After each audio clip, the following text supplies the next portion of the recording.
কি রে মামা, সকাল সকাল ঘুমে থেকে উঠি, ওরা কই? ওরা তো ফোনে পাই না। ঠিকই কইছস, প্রতিদিন আয়া সকাল সকাল দাঁড়ায় থাকি, ওরা কেউ আওনের খবর নাই। আমরা কি একলাই খেলি, ওরা খেলে না? দেই ফোন দে দি, দেখ তোরা কোন সময় আইবো। হ্যালো। দেই এদিক দে। কিরে মামা, তোরা কি এখনো ঘুমে তুলবি না? রোজ উঠলে যাবি খেলতে? আইতাছি, এত বেলা দিস না, ঘুমে তুলতে সময় লাগে না। ওরা বেটা তেজ দেওয়ার কথা কয়। মামা আজকে আমি খেলতে যাব না রে, তোরা যা। খেলতে যাবি না কে? কি হইছে তোর? যাবি না কে? দেখ মামা, আমার দার্সি নাই, আজকে তোরা যা, আমি অন্য একদিন যাবো নি। আজকে আমার যাওয়ার মুড নাই। এটা কেমন কথা কইলি? তোর জার্সি নাই দিকে কি তুই যাবি না? আমরা থাকতে তুই জার্সির চিন্তা করস? মামা, তোর তো মনে হয় নতুন কিনছো জার্সি। এটা তোর আরেকটা জার্সি আছে না, ওই জার্সিটা ওরে পরতে দে, আর পুরান জার্সিটা তুই পর।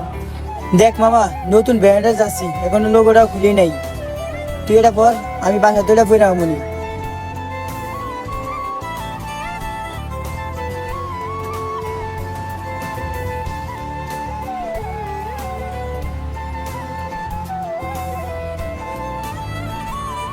মামা দাঁড়া, আমি এটা পরে দিয়েছি। মামা চল যাই।